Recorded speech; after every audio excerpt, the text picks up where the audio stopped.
Good morning, students. Today we are going to solve the third problem on simplex method. So the given question is z max is equal to 3x1 plus 2x2. There are two constraints, x1 plus x2 lesser than or equal to 40, x1 minus x2 lesser than or equal to 20, x1 comma x2 greater than or equal to 0. So first thing is we have to convert that constraints into equations. So both the constraints are lesser than or equal to right hand side. So add the slack variables, that is the first slack variable is u1 and the second slack variable is u2. For converting constraints into equations, we have added two slack variables, that is u1 and u2. Then so the objective function should include those slack variables multiplied by 0, that is z max is equal to 3x1 plus 2x2 plus 0 into u1 plus 0 into u2.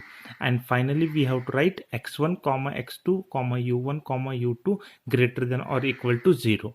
So first let us move with the first table of simplex method. So already we know the content of the table, that is CBI indicates the coefficients of the variables that we have added, CJ indicates the coefficients of x1 x2 u1 and u2 from the objective function, and BV indicates the basic variables, that is u1 and u2. We have to add it column wise and their coefficient should be written as 0 0, that is from the objective function.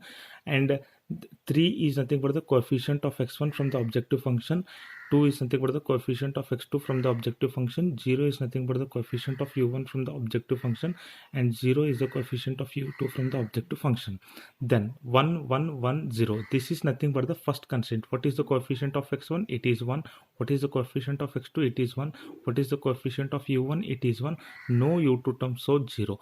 So solution indicates right hand side of the first constraint, that is 40. Similarly go for the second constraint. X1 coefficient is 1, x2 coefficient is minus 1, u1 coefficient no u1 term, therefore 0, u2 coefficient is 1, and right hand side of the constraint is 20, that is 20. Then zj, already I have told how to calculate zj. Zj is nothing but, look at this carefully, 0 into 1 plus 0 into 1, that is 0, 0 into 1 plus 0 into minus 1, that is 0, 0 multiplied by anything 0, that is zj will become 0 only. Next we have to calculate about cj minus zj. Cj is here 3 minus 0 3, 2 minus 2 2 minus 0 2, 0 minus 0 0, 0 minus 0 0. So our optimality condition is such that cj minus zj should be 0 or lesser than 0. That means cj minus zj should be negative value or 0 value, but here we have got two positive values. Out of that I have told you have to select the most positive value, 3 and 2. Which is most positive? 3 is most positive. Select that particular column, complete column we have to select. Once we have selected that, then we have to go for the ratio columns. Once we have, ratio is nothing but solution divided by which column we have selected, that respective element, that is 40 divided by 1 is equal to 40, 20 divided by respective column, which column we have selected, this column, respective column element is 120 divided by 120. Here in the ratio column we have to select the least positive, 40 and 20, which is least positive, 20 is the least positive. So completely make a box for this particular row. So there is a one element where the intersection of the row and column will takes place, and it is taking place at 1, that is called as the key element. We have to proceed to the second iteration because cj minus zj value is positive. So go for the second table, same content, and in this first table, look at this first table, the row which we have made a box, that is exiting from the table, and the column which we have made a box, it is entering. That is, instead of u2 it will be x1, instead of u2 it will be x1, and u1 should be kept as it is, and u1 coefficient from the objective function is 0, x1 coefficient from the objective function is 3. So once we have got the key element for that particular row, all the elements in the previous table should be divided by key element.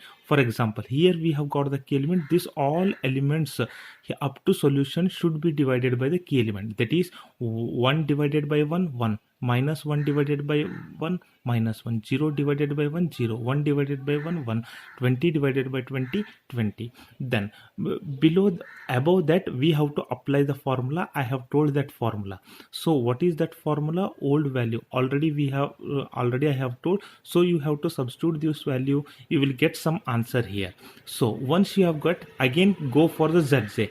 0 into 0 plus 3 into 1 3, 0 into 2 plus 3 into minus 1 minus 3, 0 into 0 plus 3 into 0 0, 0 into minus 1 plus 3 into 1 3. Then Cj minus Zj, 0 5 0 minus 3. So again we have got all two values are 0 and one value is negative, but there is one again positive value, optimality not 0. Then go for the ratio. This column we have to select. Once we have selected that column, solution divided by respective column element, it is 20 divided by 2 10, 20 divided by minus 1 minus 10, 60 divided by minus 3, it is minus 20. So in the ratio column, remember that we have to select only the positive value. Two values are negative, don't consider these two value, only one positive value you have to select that. That is, this is becoming exit and this is becoming entry. In the next table, u1 should be replaced by x2. Look at this, u1 should be replaced by x2. X2 coefficient from the objective function is 2, x1 coefficient is 3. Similarly, what is the key element? Intersection of column and row, key element is 2. For that particular row, divide all the elements by the key element, that is 0 divided by, that is 0 divided by 2 is 0, then 2 divided by 2 is 1, 0 divided by, you have to go for this. Similarly, calculate Zj. Look at this, finally Cj minus Zj is negative. Once we have got the negative value, now multiply the CBI with the solution, that is 2 into 10, that is 20, plus 3 into 30, that is 110. When we have to do means all the values should be negative or 0. Here all the values are negative or 0. That is why we have got 110, and substitute x1 x2 value we have got it as 10 and x1 value we have got it as 30. Substitute in the objective function, we should get 110. So this is the completion of the third problem.